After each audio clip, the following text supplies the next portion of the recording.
վտանգ ավելի է մեծանում նրանց տների անվտանգության։ Խնդրում եմ, եթե ինչ-որ ծրագիր կա, որ պետք է այդ ծրագրով այս մարդկանց հարցերը լուծվեն, այդ մասին տեղեկացնել։ Հարցին կպատասխանի փոխվարչապետ Տիգրան Խաչատրյանը։ Համեցեք, պարոն փոխվարչապետ։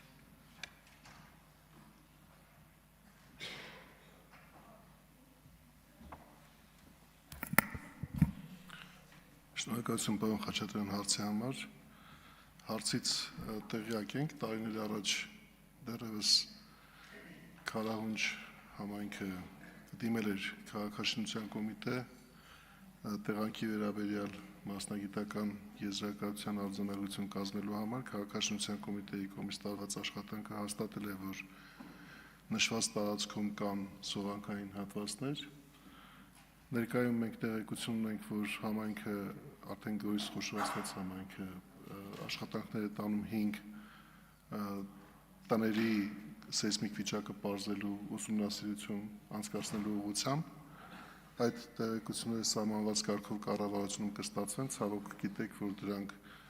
մեր բնակավայրերում եղած համանման խնդիրներից մեկ դեպքն է եւ ելի ունենք նման իրավիճակներ, որտեղ համակարգային լուծումներ ստանալու ըստ առաջնահերթության քաղաքաշինության կոմիտեի կողմից տարվում են համապատասխան աշխատանքներ, տարածքային կառավարման եւ ենթակառուցվածքների նախարարության մեր գործընկերների հետ միասին կստանանք այդ եզրակացությունները, կհամեմատենք մեր մյուս ունեցած անելիքների հետ, ըստ առաջնահերթության հարցերին կանդրադառնանք, պարոն Խաչատրյան։ Այս պահին միայն այսքանը կարող եմ ասել, որովհետեւ ավելի շատ բան հայտնի չէ տների վերաբերյալ, քան ընդհանուր տեղեկությունը։ Շնորհակալ եմ։ Համեցեք, արձագանք։ Շնորհակալություն պարոն Խաչատրյան, կարծում եմ, որ առաջնահերթության հարցերը լուծելու մեջ նաև դեր կխաղային հանգամանքը, որ Քարահունջը նաև սահմանամերձ գյուղ է եւ այս մասով կարող է նաև ազդել, որպեսզի նա ավելի առաջնահերթ լինի։ Շնորհակալություն։ Շնորհակալություն անպայման, իհարկե դուք գիտեք, որ սահմանամերձ բնակավայրերում մեր անելիքները առաջնահերթ կարևորություն ունեն եւ մենք նորից ինչպես արդեն նշեցի, ձեզ հետ կապի մեջ կլինենք նաև, դուք նաև հաճախ եք լինում Քարահունջում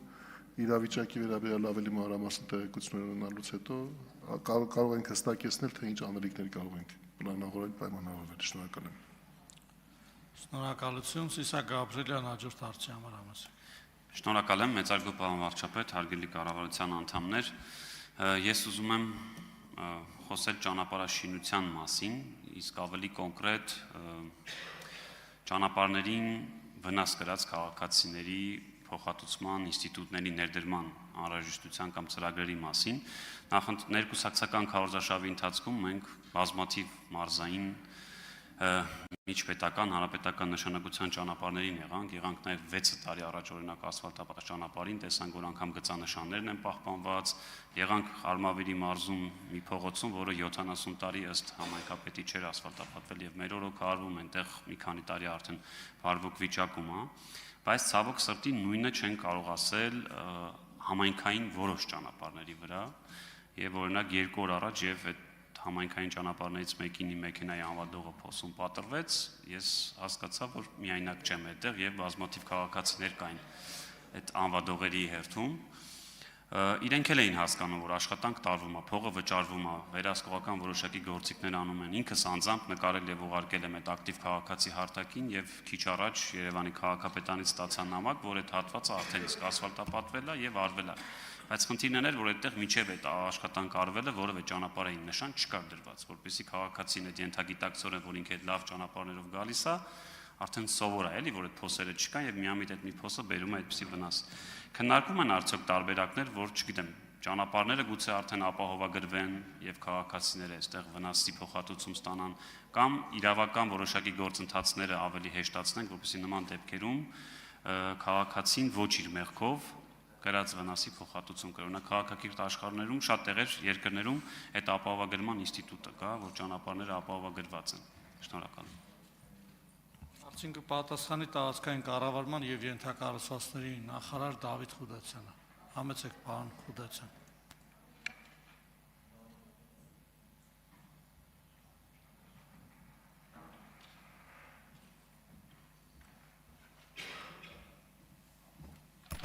Շնորհակալ եմ պարոն Գաբրելյան հարցի համար։ Հայաստանի բոլոր ճանապարհները ունեն իրենց սպասարկող ընկերությունները կամ համենքն է իրականացնում այդ աշխատանքը։ Եվ բազմաթիվ են դեպքերը, երբ ճանապարհը սպասարկող ընկերությունների պատճառով, իսկ տվյալ դեպքում ճանապարհին առկա փոսը հենց այդպիսի խնդիր է, փոխհատուցում իրականացնում են ճանապարհը սպասարկող ընկերությունները։ Եթե այլ կարգավորումների անհրաժեշտություն կա, տարածքային կառավարման եւ ենթակառուցվածքների նախարարությունը պատրաստ է քննարկել հարցը։ Համեցեք արձագանք։ Շատ լավ, այդ դեպքում ինձ այդ մի քանի կազմակերպություն են դիմել, այդ թվում միջազգային փորձը փոխանցելով կփոխանցեմ ձեզ մասնավորապես այդ ապահովագրման համակարգը, այսինքն մրցույթի դնելու ձեր ասած սպասարկման եւ այլ ճանապարհ ասֆալտապատման փուլում նաեւ ապահովագրվում է այդ ճանապարհը եւ որ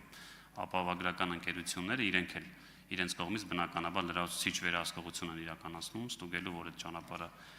կարգին է կառուցվում, նշանները ճիշտ են տեղադրված, կփոխանցեմ ձեզ։ Շատ լավ, օգտվելով առիթից, քանի որ խոսք գնաց ճանապարհների մասով եւ չգիտեմ, հետագայում այս թեմայով հարց կլինի թե չէ, ասեմ, որ մենք արդեն սեզոնով պայմանավորված սկսել ենք փոսային նորոգման աշխատանքները եւ այս օրերին, ինչպես մայրաքաղաք Երևանում, այնպես էլ հանրապետության տարբեր նշանակության, միջպետական, հանրապետական եւ տեղային նշանակության ճանապարհների վրա մեկնարկել են այս աշխատանքները։ Շնորհակալություն։ Շիրակ Թորոսյան, հաջորդ հարցի համար։ Շնորհակալություն, մեծարգո պարոն վարչապետ, ես եւս ուզում եմ անդրադառնալ ձեր գլխավորած պատվիրակության Վրաստանյան այցելությանը։ Դուք ինձ նոր եք վերադարձել թարմ տպավորություններով։ Ակնհայտ է, որ 2025 թվականի օգոստոսի 8-ից հետո բոլորովին նոր իրավիճակ առաջացավ մեր տարածաշրջանում եւ նախկին հարաբերությունները տարածաշրջանի, որ բնութագրվում էին Հայաստան-Վրաստան եւ Վրաստան-Ադրբեջան հարաբերություններ, այսօր էականորեն փոխման միտում ունեն եւ ձեր օգտագործած եզրաբանությամբ տարածաշրջանացման միտում ունեն եւ այդ մասին ըստ ձեր կողմից տարածած հայտարարությունների եղել են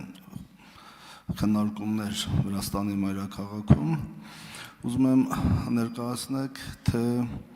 ինչպիսին է ընդհանրապես տրամադրությունը Թբիլիսիում, հատկապես Հայաստան-Ադրբեջան առևտրական հարաբերությունների համատեքստում Վրաստանի կատարած կարևոր դերի եւ կատարելիք հնարավոր կարևոր դերի առումով, արդյոք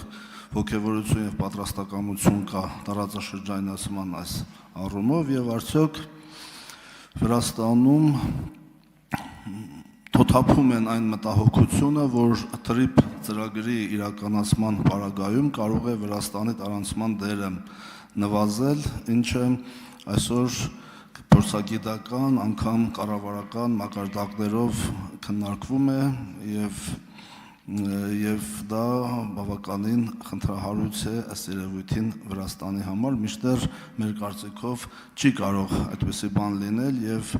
տարածաշրջանացումը հենց այն գործոնն է լինելու, որտեղ բոլորը ունենալու են կարևոր դերակատարում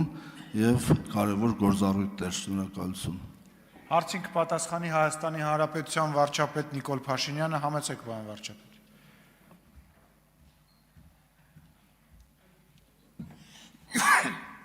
Շնորհակալ եմ պարոն Թորոսյան հարցի համար։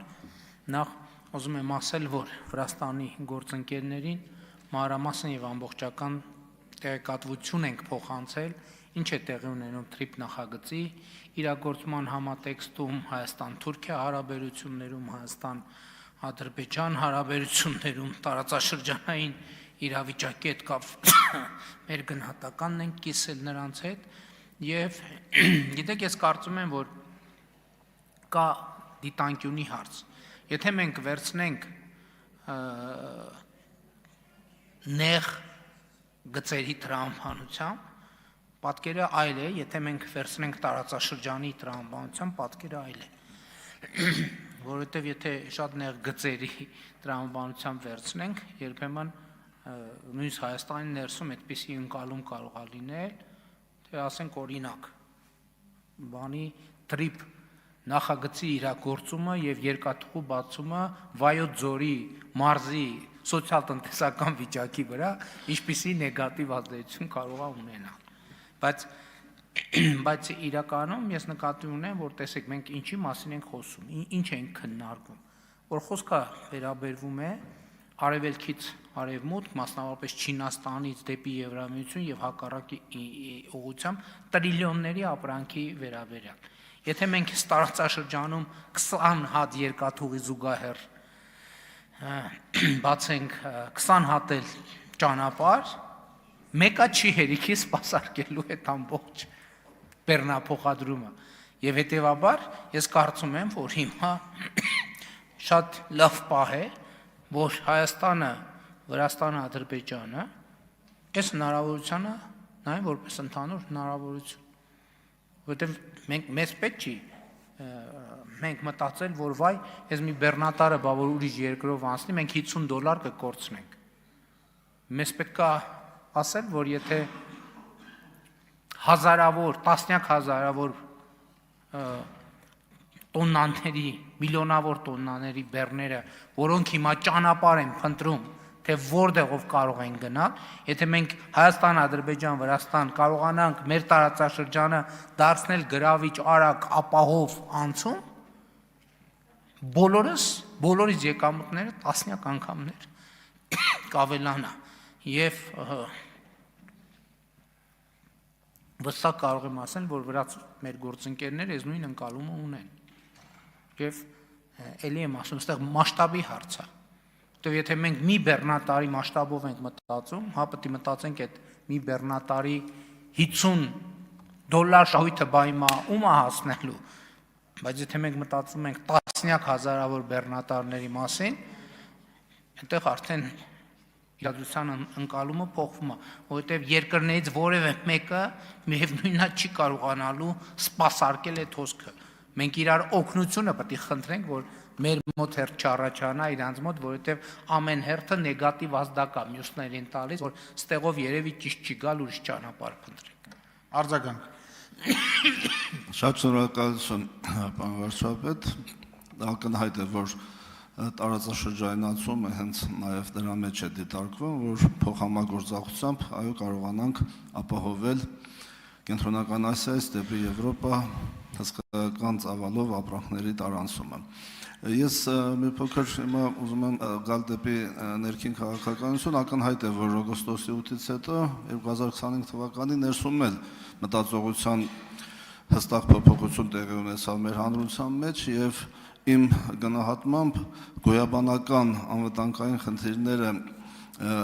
մղվեցին հետին պլան եւ այսօր մարդիկ, մեր սիրելի քաղաքացիները, նաեւ ձեր հետ կենթանի շփումներում, որ հետևում ենք,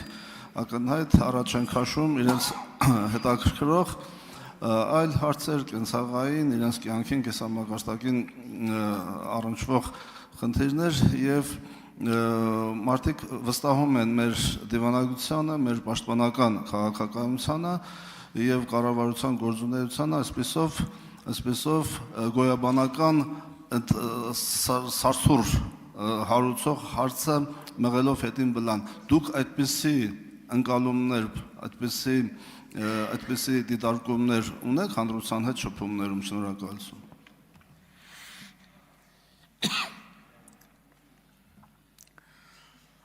Պարոն Թորոսյան,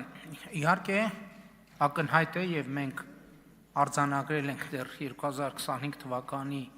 օգոստոսին, որ Հայաստանի եւ Ադրբեջանի միջեւ, որ Հայաստանի շուրջ խաղաղությունը հաստատված։ Այդտեղ երկրորդ կարծիքը չի կարող լինել, բայց նաեւ մենք պետք է հասկանանք եւ տարածաշրջանում տեղի ունեցողը, այդ թվում մեզ պետք է հուշի, որ եթե հոգ չի տարվում, խնամքի չի ենթարկվում խաղաղությունը եւ կայունությունը, օրերի ընթացքում կարող է ամեն ինչ փլուզվել։ Սա շատ կարևոր արձանագրում է։ Այսինքն այդ բառը, որ ես անընդհատ այդ արտահայտությունը, որ դժվարություն ունեմ հայերեն թարգմանելու, անգլերեն, որ այսպիսի արտահայտություն կա, don't take it for granted։ Այսինքն որպես տենց, որպես պետք է մտածել, հա? Հա որ տենց էլ պետք է լիներ։ Հա բա տենց էլ պետք է լիներ։ Տենց ընդհակառակը, եթե ուշադիր ենք եղել մեր դահլիճի այս հատվածի կանխատեսումներով, ընդհակառակը ուրիշ լրիվ հակառակը պետք է լիներ, որովհետև հիմա իրանք ասում են, ինչ եք պերաշկի ուտում, որովհետև իրանք հաշվարկով մենք պիտի բունկերներից սենց վախենայինք դուրս գալ։ Չէ, դե այդ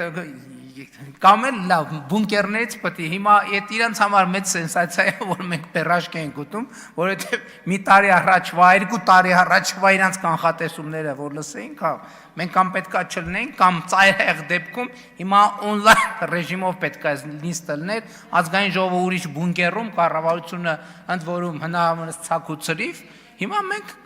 բան ենք, կարկանդակ ենք ուտում եւ մենք ինչքան կարկանդակ ենք ուտում, իրանց քաղաքական բանը վստահելիությունը փլուզվում է։